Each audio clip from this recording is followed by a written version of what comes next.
ના સંકેતો જોઈએ સવારના સેશનમાં જે સંકેતો હતા એની સામે અત્યારે ગિફ્ટ નિફ્ટી 25,480ની આસપાસ કામકાજ થઈ રહ્યું છે. ગઈકાલનું ક્લોઝિંગ છે નિફ્ટી ફ્યુચરનું 25,396 ઉપર, એટલે લગભગ 80 અંક આસપાસની મજબૂતી સાથે શરૂઆત બતાવે નિફ્ટી ઇમ્પ્લાઇડ ઓપન તરફથી આ સંકેત છે. આપણે એક્સપર્ટ્સ આપણી સાથે નિમેશ ઠાકર અને રાહુલ શાહ. ચર્ચાની શરૂઆત સ્ટોક સ્પેસિફિક કરીએ. રાહુલ, એનટીપીસી સૌથી પહેલાં તો, કારણ કે એનટીપીસી ગ્રીન એનર્જીનો આઈપીઓ જલ્દી જ આવશે, કંપની અહીંથી અરજી કરતી પણ આપણને દેખાડી રહી છે.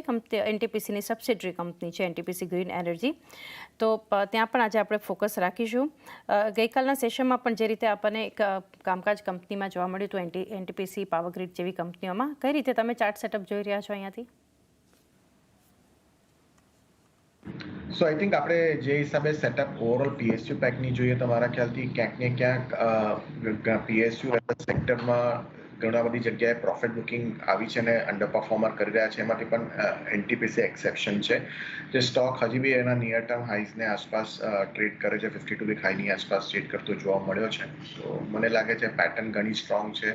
398 ઇમિડિયેટ સપોર્ટ છે, મલ્ટિપલ ટાઈમ ત્યાંથી બાઉન્સ બેક કર્યો છે. તો મને લાગે છે કે અને આઈપીઓના પાછળ સબસિડરી કંપની, તો મારા ખ્યાલથી થોડું મોમેન્ટમ પણ બિલ્ડ થઈ શકે એમ છે.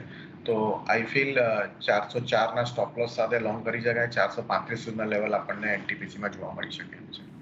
ઓકે, 404 સ્ટોપ લોસ, 435ના લક્ષ્યાંક બતાવી શકે છે કાઉન્ટર એનટીપીસી માટેનો એક આ વ્યૂ. નિમેશ, ફંડામેન્ટલ્સ કંપનીના સમજીએ એનટીપીસી માટે, કારણ કે જે રીતે આપણે કારોબાર જોવા મળી રહ્યો છે, લગભગ અગર તમે જુઓ 6 મંથ રિટર્ન જુઓ, કંપનીના 32%થી વધારે પોઝિટિવ રિટર્ન આપ્યા છે. ગઈકાલે એક મજબૂતી હતી, પરંતુ એક થોડા ઘણા પ્રોફિટ બુકિંગ સાથેનું ક્લોઝિંગ જોવા મળ્યું છે એનટીપીસીમાં. તમે કઈ રીતે કંપની પર સલાહ આપશો? જે પ્રમાણે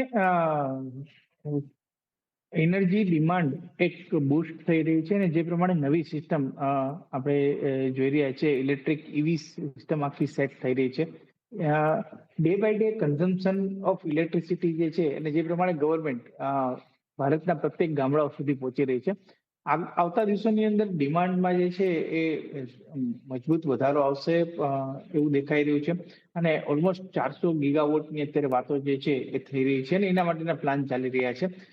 મારું માનવું છે કે એક સ્ટ્રોંગ ફંડામેન્ટલ ધરાવતી કંપની છે અને ડેફિનેટલી વેલ્યુએશન જે આપણે હિસ્ટોરિકલ જોતા આવતા હતા, પીએસયુના એક લો વેલ્યુએશન મળતા હતા, એવું નથી રહ્યું. અત્યારે ઓલમોસ્ટ સ્ટોક 20ના પી ઉપર ટ્રેડ થઈ રહ્યો છે.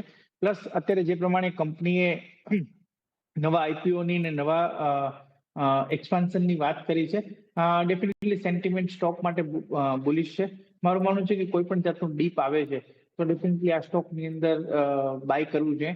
ઉપરની તરફ મને લાગે છે કે 500 થી 550 સુધીના લક્ષ્યાંક આવતા 1 થી 1.5 વર્ષની અંદર જોવા મળે એવી સંભાવના દેખાઈ રહી છે. એટલે કરંટ લેવલથી as well as buy on ડિપ્સની સ્ટ્રેટેજી એનટીપીસીની અંદર રાખવી જોઈએ. મારું માનવું છે આગળ જતા જો માર્કેટમાં વોલેટિલિટી આવશે તો ડેફિનેટલી આ ટાઈપની ફંડામેન્ટલ સ્ટ્રોંગ કંપની એક માર્કેટની વોલેટિલિટીની અગેન્સ્ટમાં એક પોર્ટફોલિયોને રક્ષણ આપવાનું કામ કરશે. લો બીટા કાઉન્ટર રહેશે. એટલે ચોક્કસપણે વ્યૂ મારો એનટીપીસીની અંદર બુલિશ છે અને કોઈ પણ જાતનો ડીપ આવે છે તો ખરીદી કરવી છે. આવતા 1 વર્ષની અંદર મારું માનવું છે કે 500 થી 550 સુધીના લક્ષ્યાંક આવી શકે છે. ઓકે, બાયોડિપ્સ એનટીપીસી ફંડામેન્ટલી પણ વ્યૂ બનતો દેખાડી રહ્યો છે. 500 થી 550ના લક્ષ્યાંક 1 થી 1.5 વર્ષમાં બતાવી શકે છે. રાહુલ, જીટીએનડી ઇન્ડિયા, આ કાઉન્ટર માટેનો એક વ્યૂ લઈએ. લગભગ જોઈએ તો ગઈકાલે તો એક ઘટાડો હતો, થોડી ઘણી એક મજબૂતી રાદર 0.5% આસપાસની, પરંતુ એક લાસ્ટ વીકના થોડા નેગેટિવ રિટર્ન્સ છે કંપનીના. જીટીએનડી ઇન્ડિયા, આજે ઓએફએસ ખુલવાના સમાચાર છે નોન રિટેલ માટે, એટલે એક ફોકસ છે. ઓએફએસ દ્વારા લગભગ 11.7%નો હિસ્સો જે છે પ્રોમોટર્સ અહીંયાથી વેચી શકે છે. આ કંપનીના ચાર્ટ સેટઅપ માટે વ્યૂ જીટીએનડી? તો અગેન ચાર્ટ સેટઅપ ઘણા સ્ટ્રોંગ જોવા મળી રહ્યા છે. ચાર્ટના અંદર I think closer to its 52 week high છે, 1700ની આસપાસ ટ્રેડ કરતો જોવા મળ્યો છે. તો I feel levels perspective 1660 immediate support છે સ્ટોકને, ઉપરમાં 1780માં રેઝિસ્ટન્સ છે. તો મારા ખ્યાલથી ચાર્ટ સેટઅપ સ્ટ્રોંગ છે. Risk versus reward long side પર લેવાની મારી સલાહ રહેશે.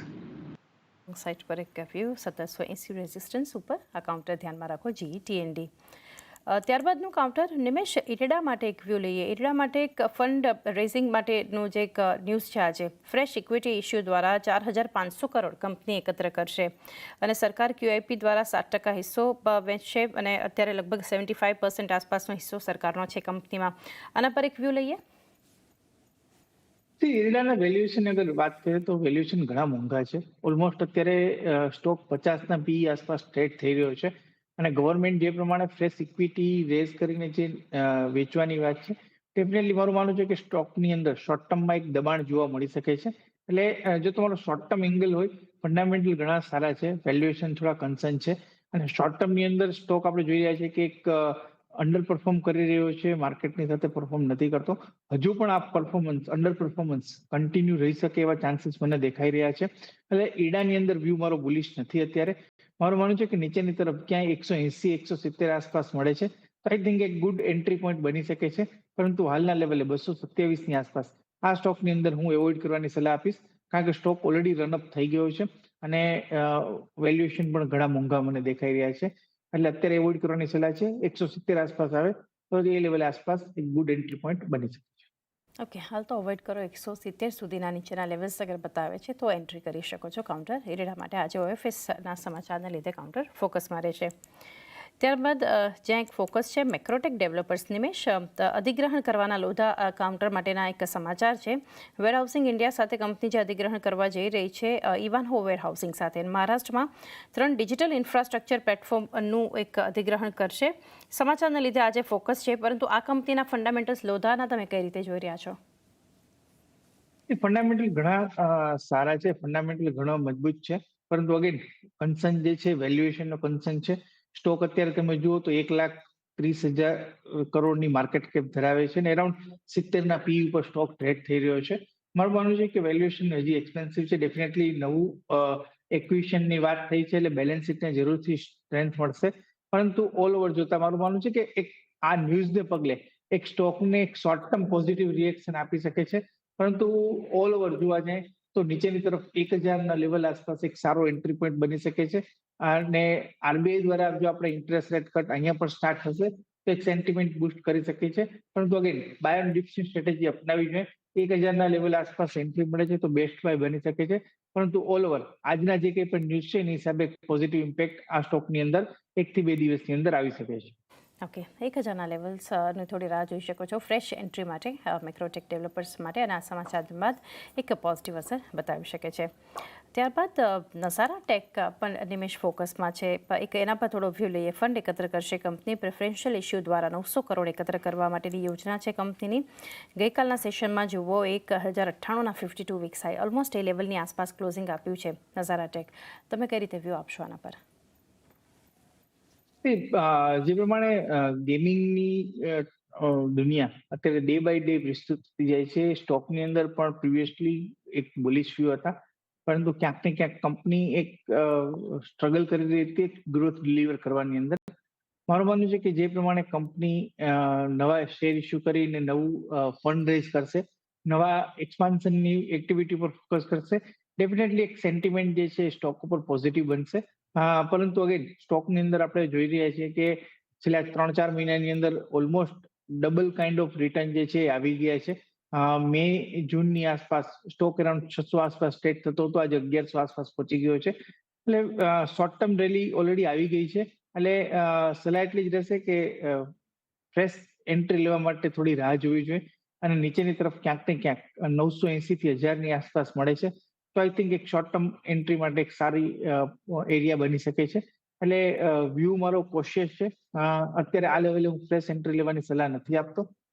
ઇવન ન્યૂઝ ફ્લો પોઝિટિવ છે છતાં પણ 1,000 થી 980ની વચ્ચે આ સ્ટોકની અંદર બેસ્ટ બાય બની શકે છે. 980